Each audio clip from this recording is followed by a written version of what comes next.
My message is for the single parents in the church, the majority of whom are single moms.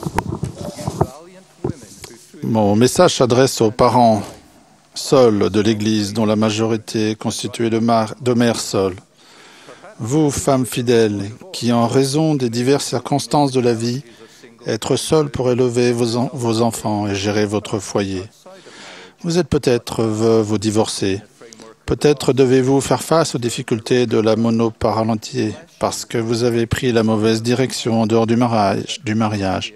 Mais vivez maintenant dans le cadre des principes de l'Évangile, ayant mis votre vie en ordre.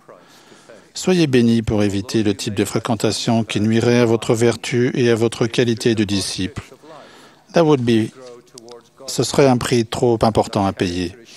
Bien que parfois vous ayez pu vous demander « Pourquoi moi ?», c'est en traversant les difficultés de la vie que nous progressons vers l'état divin, tandis que notre personnalité est façonnée dans le creuset de l'affliction et que des événements se produisent parce que Dieu respecte le libre arbitre de l'homme. Comme Neil A. Maxwell l'a dit, nous ne pouvons comprendre toutes les raisons pour lesquelles les choses sont ce qu'elles sont parce que nous ne connaissons pas tous les tenants et les aboutissants. Quelles que soient les circonstances ou les raisons de votre situation, vous êtes merveilleuse. Jour après jour, vous faites face aux difficultés de la vie, accomplissant majoritairement seul le travail qui a toujours été conçu pour 2 parents. Vous devez être père autant que mère. Vous gérez votre maison, vous veillez sur votre famille, vous peinez parfois à joindre les 2 bouts et vous trouvez même miraculeusement le moyen d'œuvrer avec efficacité dans l'Église. Vous élevez vos enfants, vous pleurez et priez avec eux et pour eux. Vous voulez pour eux tout ce qu'il y a de mieux. Mais vous vous tracassez toutes les nuits à l'idée que faire de votre mieux ne sera peut-être pas suffisant. Bien que n'aimant pas trop parler de moi, je suis issu d'un tel foyer. Pendant la plus grande partie de mon enfance et de mon adolescence, ma mère nous a élevés dans la pauvreté. L'argent était utilisé avec parcimonie.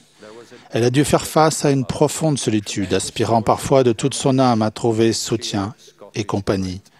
Cependant, en dépit de tout cela, il y avait chez ma mère une dignité, une formidable source de détermination et de force héritée de ses ancêtres écossais. Heureusement, ces dernières années ont été plus bénies que les premières. Elle a épousé un nouveau converti qui était veuf. Ils ont été scellés dans le temple de Londres et y ont brièvement servi plus tard comme servants. Ils ont vécu ensemble pendant près d'un quart de siècle, heureux, contents et comblés jusqu'à leur mort.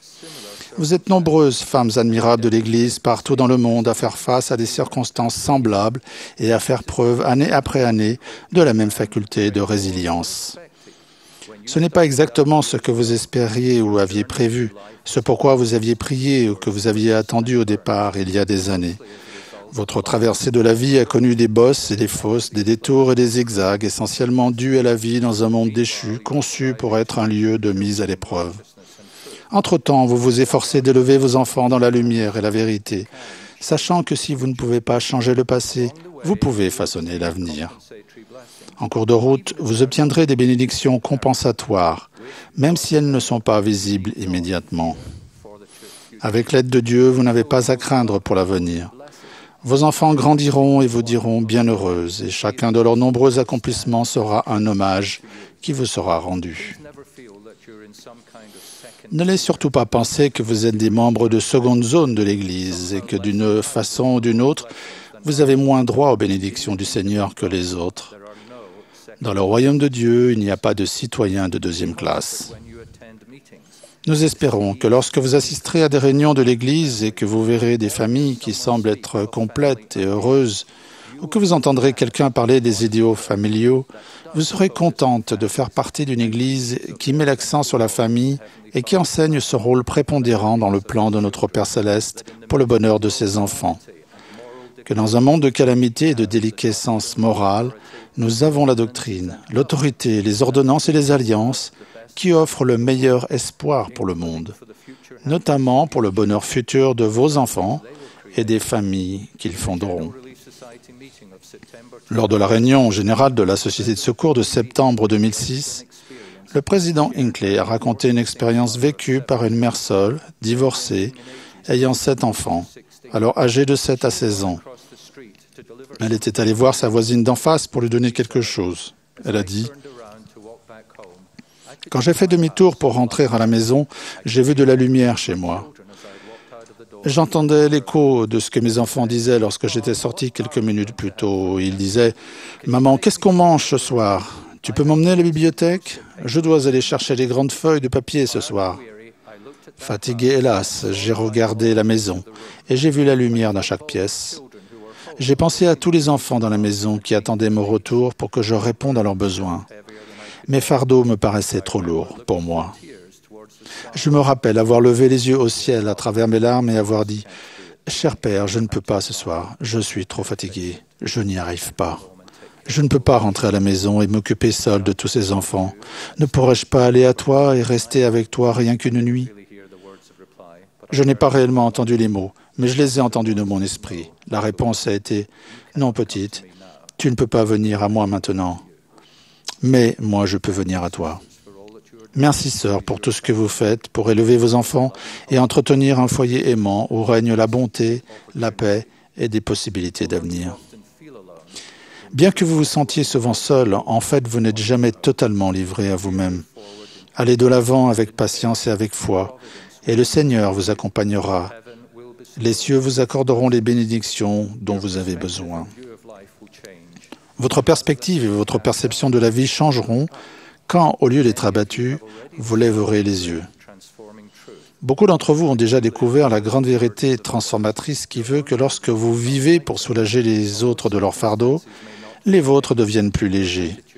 Même si votre situation ne s'est pas modifiée, votre attitude, elle, a changé. Vous êtes capable d'affronter vos épreuves en les acceptant mieux, avec un cœur plus compréhensif et une reconnaissance plus grande pour ce que vous avez, plutôt qu'avec regret pour ce qui vous manque encore. Vous avez découvert que lorsque nous apportons de l'espoir à ceux qui l'ont perdu, nous nous sommes nous-mêmes réconfortés au point que notre coupe déborde littéralement. Grâce à une vie de justice, vos enfants et vous pourrez un jour connaître la bénédiction de faire partie d'une famille éternelle complète. Membres et dirigeants, pouvez-vous faire plus pour soutenir les familles monoparentales sans les juger ou les critiquer? Pourriez-vous guider les jeunes de ces familles en donnant particulièrement aux jeunes gens l'exemple de ce que font des hommes de bien et de la façon dont ils vivent? En l'absence des pères, êtes-vous des modèles dignes d'être imités? Il y a bien sûr des familles monoparentales où c'est le père qui est le parent seul. Frères, nous prions aussi pour vous et nous vous rendons hommage. Ce message s'adresse aussi à vous. Parents isolés, je vous témoigne que si vous faites de votre mieux dans les difficultés humaines les plus grandes, les cieux vous souriront. Vous n'êtes vraiment pas seul. Laissez maintenant le pouvoir rédempteur et aimant du Christ illuminer votre vie et vous remplir de l'espoir de promesses éternelles. Prenez courage, ayez la foi et l'espérance. Considérez le présent avec courage et tournez-vous vers l'avenir avec confiance. Au nom de Jésus-Christ. Amen.